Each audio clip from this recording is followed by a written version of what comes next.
হাসনাত আবদুল্লাহরে যত দেখি ততই ভালো লাগে। প্রতিদিন তার কার্যকলাপগুলো দেখি, মানে মন থেকে এর জন্য দোয়া চলে আসে।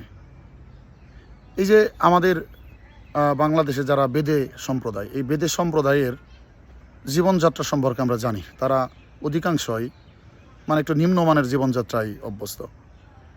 হাসনাত আবদুল্লাহ তার এলাকায় যারা বেদে সম্প্রদায় আছে তাদের মাঝে তার প্রথম মাসের যে বেতন এটা বিলিয়ে দিয়েছে। কয়জন এমপি তার নিজের প্রথম মাসের বেতন বিলিয়ে দিয়েছে বলেন তো? হাসনাত আবদুল্লাহ শুধু তাই করে নেই, ওইখানকার যারা ভালো ভালো স্টুডেন্ট আছে তাদের মধ্য থেকে 34 জনকে নিয়মিত বৃত্তি প্রদান করবে।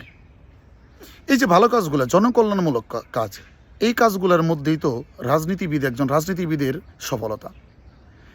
একজন রাজনীতিবিদ যদি জনগণের উপকারে আসে, জনগণের কাজে না আসে, তাহলে এই যে চেতনা বিক্রি দিয়ে কি হবে? আমরা দেখি যে সব দল শুধু এই মুক্তিযুদ্ধের চেতনা, অমুকের চেতনা, তমুকের চেতনা, মানে বিভিন্ন কিছু চেতনা নিয়ে আসে। আরে ভাই, তোমার মধ্যে মুক্তিযুদ্ধের চেতনা আছে, কিন্তু সেই চেতনা দিয়ে তুমি জনগণের কোনো উপকার করতে পারো নাই। তোমার দ্বারা দেশের বড় কোনো উপকার হয় নাই, তোমার দ্বারা গরিব মানুষ কোনো কিছু পায় নাই। তাহলে তোমার এই চেতনা ব্যবসা করে কী লাভ বলো? হাসনাত আবদুল্লাহর মতো রাজনীতিবিদ আমরা দেশে চাই, যাদের মাধ্যমে দেশের জনগণ উপকৃত হবে, গরিব দুঃখী মানুষ ভালো কিছু পাবে।